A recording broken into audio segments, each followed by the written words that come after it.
Dallas का मैदान और 14 जुलाई 2026 की तारीख। मैच फीफा वर्ल्ड कप का सेमीफाइनल। चारों तरफ शोर। दुनिया की दो सबसे बड़ी टीमें आमने सामने थी, स्पेन और फ्रांस। सबकी नजरें फ्रांस के सुपरस्टार किलियन एम्बापे पर थी। कारण सीधा सा था, उनकी लेजेंडरी और फीफा 2026 में उनकी परफॉर्मेंस। टूर्नामेंट में 8 गोल दागकर लियोनेल मेसी के साथ गोल्डन बूट की रेस में सबसे आगे थे। यानी लोगों ने मान लिया था कि जीतना तो फ्रांस को ही है, लेकिन मैदान पर कुछ और ही होने वाला था।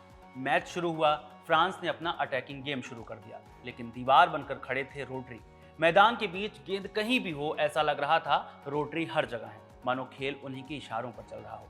रोड्री ने फ्रांस की मिडफील्ड को ऐसा तोड़ा कि उन्हें कुछ समझ ही नहीं आ रहा था। सब छोड़िए, एम्बापे जैसा बड़ा खिलाड़ी एक बार गेंद पाने को तरस रहा था। रोड्री ने ऐसा जाल बुना कि फ्रांस का कोई खिलाड़ी उन्हें छू तक नहीं पा रहा था। खास बात यह कि कप्तान रोड्री ने अपनी जिम्मेदारी समझते हुए पूरी फ्रांस को उलझाए रखा, खुद गोल दागने की लालच नहीं की। यही वजह है कि स्पेन के मिकेल ओयारज़ाबल और पेड्रो पोरो आसानी से एक एक गोल दाग पाए।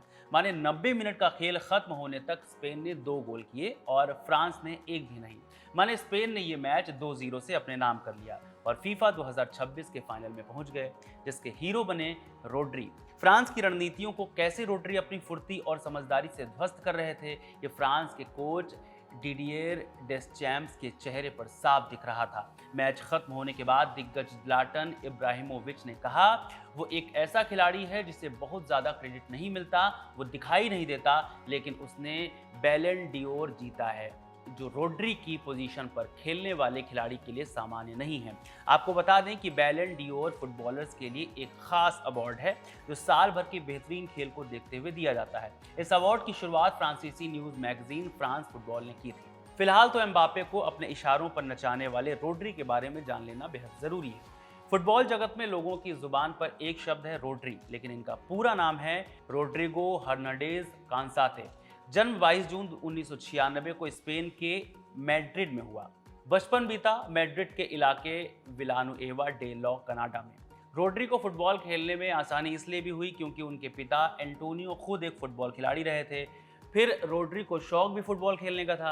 रोड्री के पिता एंटोनियो हमेशा उन्हें फुटबॉल के बारे में बताते थे और कहते थे कि इस खेल में थोड़ा मतलबी होकर गोल करना जरूरी है, हमेशा टैकल करना ही ठीक नहीं होता। लोग सिर्फ येलो कार्ड और मैदान से बाहर भेजे जाने की घटनाएं ही याद रखते हैं, सिर्फ गोल ही याद रखे जाते हैं। लेकिन रोड्री की सोच अपने पिता से बिल्कुल अलग थी। रोड्री को हमेशा मिडफील्ड खेलना पसंद था, माने उन्हें खेल को समझना और विरोधियों के खिलाफ जाल बुनना पसंद है। सबसे बड़ी बात, वो खेल में स्वार्थी बिल्कुल भी नहीं है, जिसका ताज़ा उदाहरण है फ्रांस के खिलाफ मैच। हमने आपको शुरुआत में ही बताया था कि कैसे उन्होंने पूरे मैच में एम्बापे जैसे खिलाड़ी को बांध कर रखा, गेंद पास तक नहीं की, जिसके कारण टीम के दूसरे खिलाड़ियों को गोल करने में आसानी हुई।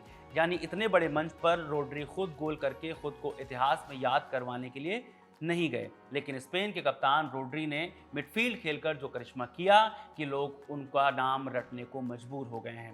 हालांकि भले ही रोड्री के पिता फुटबॉल प्लेयर थे, बावजूद इसके रोड्री की फुटबॉल यात्रा आसान नहीं थी। रोड्री अपने स्कूल में फुटबॉल खेलते हुए बड़े हुए। खेल के प्रति दिलचस्पी देखकर बाकी लड़कों से बेहतर खेलता देख रोड्री के पिता ने उन्हें रायो मजादा होंडा क्लब में शामिल करवा दिया। रायो मजादा होंडा में उनके बढ़िया खेल ने जल्द ही बड़े क्लबों का ध्यान खींचा, जिसमें एक एटलेटिको मैड्रिड फुटबॉल क्लब ने उन्हें अपनी यूथ टीम में शामिल कर लिया। हालांकि कुछ दिनों के बाद ही इस क्लब ने रोड्री को यह कहकर निकाल दिया था कि वो बहुत दुबले पतले हैं। क्लब को लगता था कि डिफेंसिव मिडफील्डर के हिसाब से रोड्री फिट नहीं है। उस वक्त रोड्री की उम्र सिर्फ 16-17 साल होगी। हालांकि निकाले जाने के बाद भी रोड्री ने हार नहीं मानी। वो विलारियल फुटबॉल क्लब में चले गए। इस क्लब में रोड्री गजब खेले, सबका ध्यान भी खूब खींचा, साथ ही साथ अपनी पढ़ाई भी जारी रखी। विलारियल फुटबॉल क्लब में रोड्री की अच्छी परफॉर्मेंस का नतीजा ये रहा कि उन्हें डिफेंसिव मिडफील्ड के रोल में दुबला पतला और छोटा बताने वाला एटलेटिको मैड्रिड क्लब भी गलती मानने से खुद को रोक नहीं सका।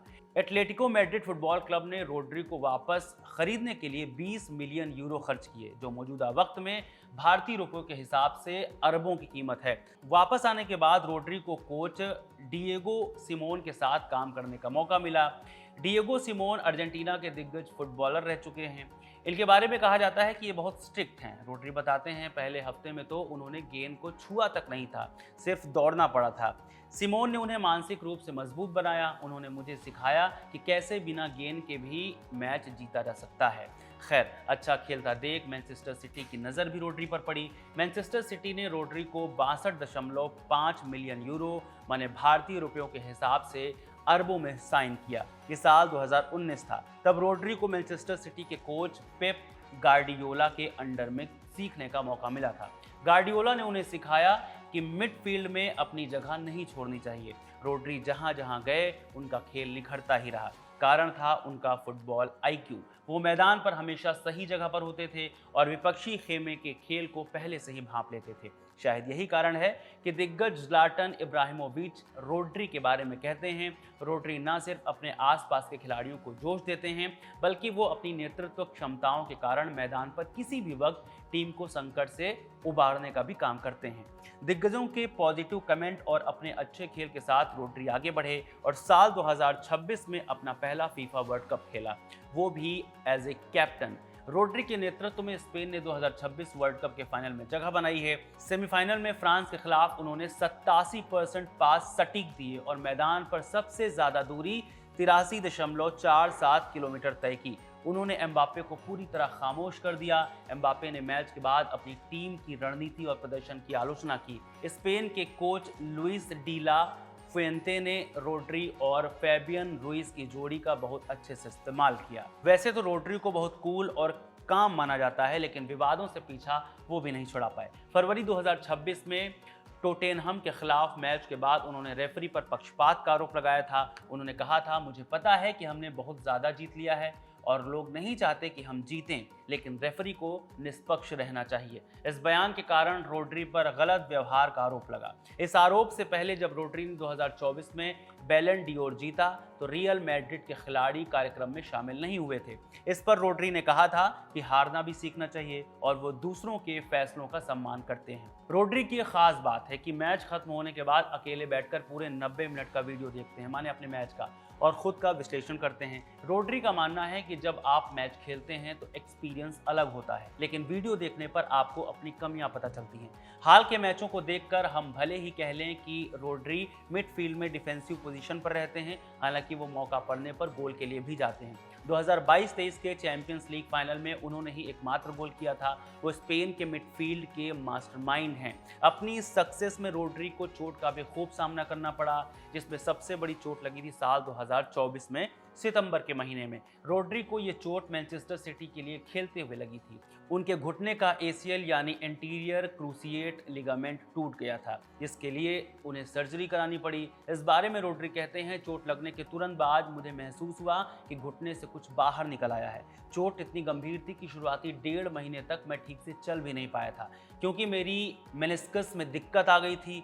आपको बता दें कि मेनिस्कस घुटनों के बीच में जोड़ की हड्डी होती है, इसे कार्टिलेज भी कहते हैं। इस चोट के बाद रोड्री का एक बयान आया था। उन्होंने कहा था, मैं खिलाड़ियों पर बढ़ते बोझ और उनके वर्कलोड के बारे में खुलकर बोल रहा था। मैं मानसिक रूप से बहुत परेशान था। इसी बीच मुझे चोट लग गई। चोट लगने के कुछ वक्त बाद ही रोड्री को अक्टूबर 2024 में दुनिया के बेस्ट खिलाड़ी का अवार्ड बैलन डियोर मिला था। रोड्री ये अवार्ड लेने के लिए बैसाखियों के सहारे पहुंचे थे। इस चोट से उबरने और मैदान पर वापसी के लिए रोड्री ने खुद के लिए 6 से 7 महीने का लक्ष्य रखा था।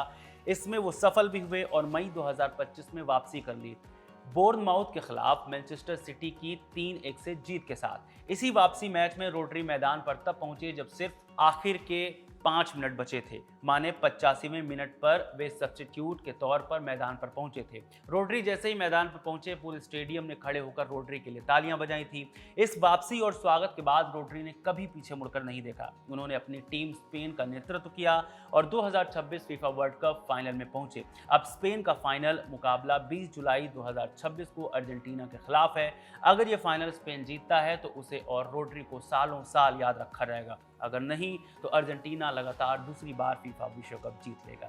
रोड्री की कहानी के बारे में आप क्या सोचते हैं और फाइनल में किसे सपोर्ट कर रहे हैं, हमें कमेंट करके ज़रूर बताएं। मेरा नाम है रविशंकर। इस पूरे वीडियो को रिकॉर्ड किया है सर्वेश ने। शुक्रिया।